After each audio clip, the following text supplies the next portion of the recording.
Decorum মানে বোঝায় যে যৌক্তিক সামঞ্জস্য, অর্থাৎ সঠিক স্থানে, সঠিক চরিত্রে, সঠিক বিষয়ের জন্য সঠিক ভাষা প্রয়োগ করা।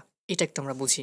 এটাকে আমরা দুইভাবে ভাগ করতে পারি, একটা চরিত্র ভাষা আর একটা বিষয়বস্তু ছন্দ। কিরকম চরিত্র ও ভাষার মধ্যে কিরকম সামঞ্জস্য? দেখো, যেটা গম্ভীর বিষয় সেই বিষয়ে গম্ভীর ভাষা ইউজ করা লাগবে, মানে কমেডি বিষয়ে অবশ্যই কমেডি ভাষা ইউজ করা লাগবে। আবার বীরত্বর কোনো কথা যদি আসে বা বীরত্বর কোনো ভাব আসে, তখন সেখানে সাধারণ ভাষা ইউজ করলে হবে না, সেখানে একটু মর্যাদাপূর্ণ, একটু গম্ভীর টাইপের, একটু বলিষ্ঠ ভাষা ইউজ করতে হবে। আবার যদি আমি চরিত্র ক্ষেত্র ধরি, এরকম যে একজন বৃদ্ধর মুখে যে ভাষা হবে, একজন বাচ্চার মুখে তো আর সেই রকম ভাষা হবে না। একজন রাজার মুখে যেরকম ভাষা হবে, একজন কৃষকের মুখে তো সেরকম ভাষা হবে না। এই যে রাজার মুখে যা ভাষা মানায় সেটা ইউজ করা লাগবে, একজন ছাত্রের মুখে যে ভাষা মানায় সেটা ইউজ করা লাগবে। এটাকে বলে চরিত্র এবং ভাষার মধ্যে সামঞ্জস্য। এটা একটা ডেকোরাম তত্ত্বের বৈশিষ্ট্য। আর একটাও কি, বিষয়বস্তু ও ছন্দ। বিষয়বস্তু ছন্দ মানে হচ্ছে নির্দিষ্ট বিষয়ের জন্য নির্দিষ্ট রকম ছন্দ ইউজ করা লাগবে।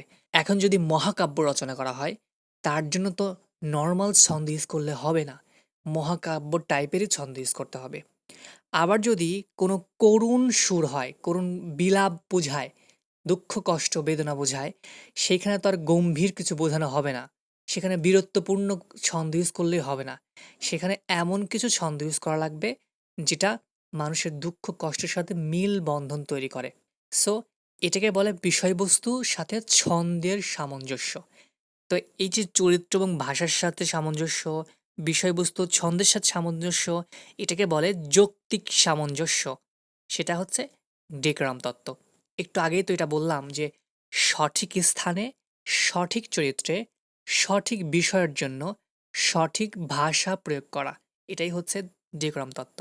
নাম্বার ২, আনন্দ ও শিক্ষা।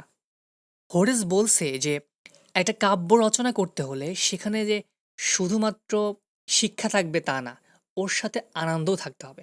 আবার শুধুমাত্র যে আনন্দ থাকবে তাও না, ওর সাথে শিক্ষাও থাকতে হবে।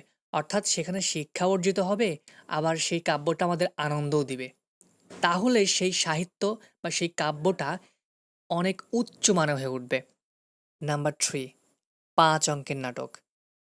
হোরেসের মতে যে একটা নাটক প্রকাশের ক্ষেত্রে তার ভেতরে অঙ্ক সংখ্যা হতে হবে ৫টি, তাহলেই একটা নাটক পরিপূর্ণ অবয়বে আবির্ভাব হবে। নাম্বার ৪, ৯ বছরের নিয়ম।